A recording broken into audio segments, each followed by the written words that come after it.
Bien, vamos ahora con otras noticias porque durante los últimos días aumentó el debate por la ciberseguridad de nuestro país. Ayer el Poder Judicial reportó un virus informático que afectó a 150 computadores, generando el retraso en algunas audiencias. Conversamos de este tema con Alejandro Barros, investigador del Centro de Sistemas Públicos de Ingeniería Industrial en la Universidad de Chile. ¿Cómo está, Alejandro? Hola, Alejandro. Hola, ¿qué tal? ¿Cómo están? Gracias por acompañarnos. Muchas gracias por la invitación. Alejandro, ¿qué tan grave es lo que ocurrió ayer, ¿no? Acá hay distintos tipos de virus, distintos tipos de vulneraciones informáticas. La de ayer, ¿qué tan grave fue? Pensando además en que la víctima, ¿no?, que es el Poder Judicial. Sí, fue bastante grave. De hecho, le significó del orden de 140, 150 equipos tener que sacarlos de la red porque se estaban empezando a infectar. Estos son virus que se van replicando y por lo tanto, en la medida que tú los mantienes conectados a una red, se sigue replicando en los otros equipos.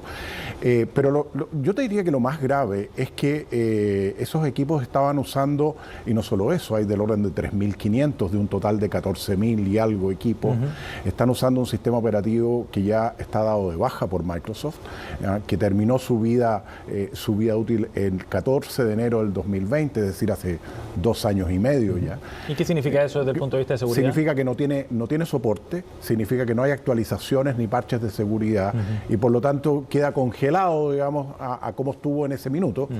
Y las amenazas van siempre evolucionando y van cambiando y por lo tanto, si es que tú no tienes actualizaciones, empiezas a aumentar el riesgo de manera muy significativa. Ahora, en el Poder Judicial, pero ya habíamos sabido lo del Estado Mayor Conjunto, que claramente son reparticiones muy sensibles, ¿no? Cualquiera sea. Y ahí se plantea este debate de qué tan al debe estamos con esto, o es habitual, o tenemos que acostumbrarnos. ¿Cómo se puede ir enfocando el debate o la aceleración de tecnologías para evitarlo? Sí.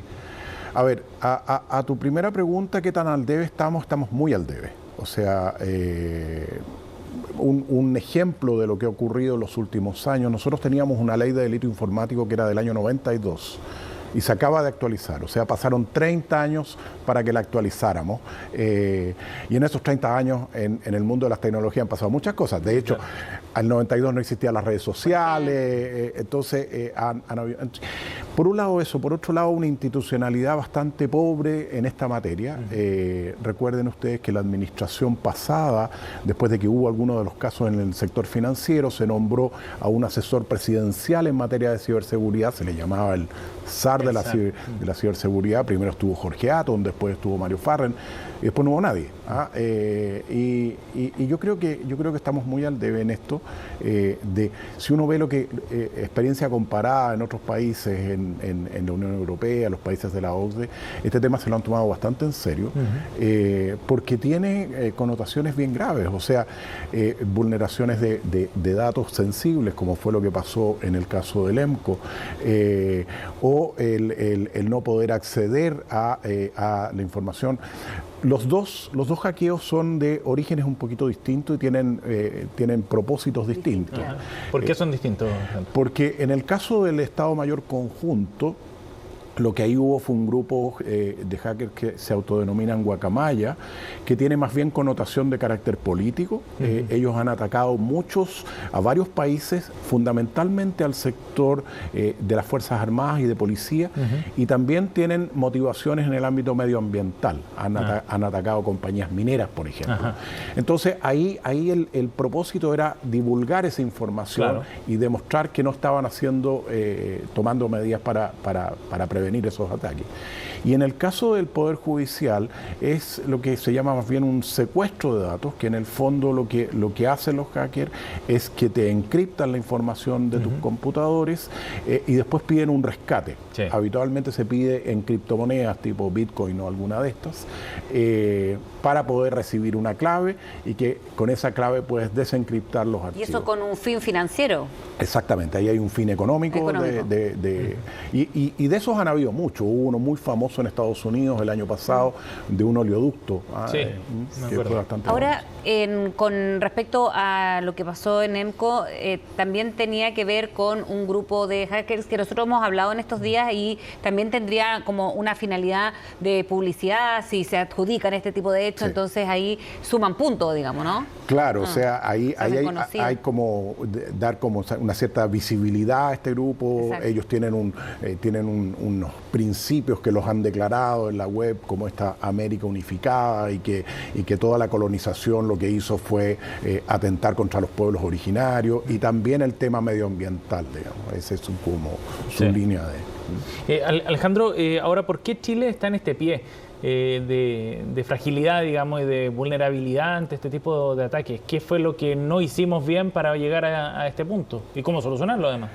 Sí, yo te diría que pasan varias cosas. Uno, que con este tema nos pasa mucho que cuando ocurren estos casos se transforma en tema, pero pasan estos casos y deja de ser tema. O sea, tenemos la tendencia a preocuparnos y no a ocuparnos del tema.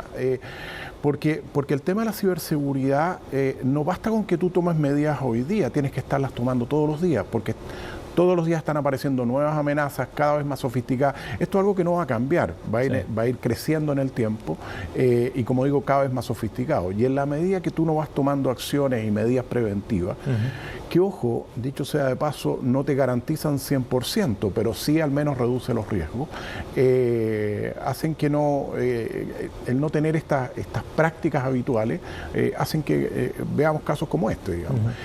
Y por otro lado, desde un punto de vista más institucional, uno no ve a una organización encargada de este tema, que si bien hay algunas, pero es poco conocido su trabajo.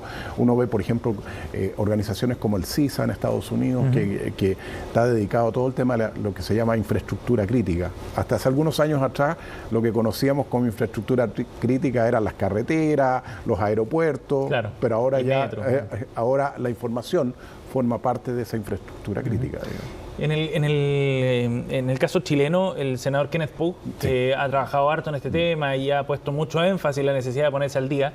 Decía hoy día, lo estoy parafraseando, ¿no?, con esta palabra, pero que Chile había avanzado muy rápido en términos de transformación digital, pero no nos habíamos quedado dormidos, quizás con una mirada más ingenua respecto al tema de ciberseguridad. ¿Tú estás de acuerdo? Sí, estoy de acuerdo. Yo creo que Kenneth ha hecho un gran trabajo promoviendo estos temas. Él lleva muchos años en el Congreso promocionando estos temas y claro, nos ha faltado, o sea, hoy día si uno mira a Chile en los distintos rankings del ámbito digital, está muy bien, por ejemplo, en conectividad, está muy bien en uso de ciertos servicios, banca online y otros, pero en este ámbito estamos muy al debe y de hecho si uno mira, hay ranking también de esto, nos va bastante mal en los rankings. Más allá de tu ámbito, Alejandro, pero tiene que ver con eso también, cómo motivar este tema de adelantar tecnologías o ser más previsores quizás, porque se piden muchas veces responsabilidades políticas a partir de lo que pasa, pero... Claro, puede haber una responsabilidad política propiamente tal, pero esa responsabilidad política no estará, por ejemplo, en adelantarse a este tipo de hechos o empezar a que las políticas públicas vayan en esta dirección también, así como esa mirada de género, esa mirada digital, por ejemplificarlo de alguna manera también. Sí, a mí me preocupa este tema de las responsabilidades políticas, porque finalmente lo que termina pasando con esto es que le cuesta el puesto a alguien, pero no pasa nada. A eso voy. Entonces, esa no es la solución del problema. Y si a uno esto le agrega que hoy día Chile está con una ley de transformación digital del Estado que va a obligar a que todos los servicios que el Estado le presta a sus ciudadanos sean por el canal digital, eso significa que de aquí a poco tiempo más todo va a ser digital. Claro. Y por lo tanto, si eso es así, los riesgos van a aumentar en este otro ámbito. Sí. Entonces, si uno no toma las precauciones del caso, claro, nos podemos ver enfrentados a temas bien complejos. Sí, o sea, eso le iba a preguntar. ¿Estamos en una situación de vulnerabilidad que nos dejaría expuestos a situaciones más graves todavía, Alejandro? Lo que pasa es que queda la impresión de que esto es como la punta del iceberg, digamos. O sea, por ejemplo, no sé, por lo que pasó con el Estado Mayor Conjunto, son 400.000 correos, son como 10 años de correo. Entonces, y uno escucha, no, es que no estaban los recursos, y claro, a lo mejor no estaban los recursos para hacer todos los cambios, pero ¿por qué estaban todos esos correos online? ¿Por qué mantener 400.000 y 10 años de historia? Sí. O sea, con eso tú aumentas cada vez más el apetito por acceder a esa información, digamos. Más interesante el botín, digamos. Exactamente, claro. Bien, Alejandro, gracias por haber venido a CNN a conversar de este tema, muy amable. Muchísimas gracias, Alejandro. Muchas gracias. Gracias a ustedes.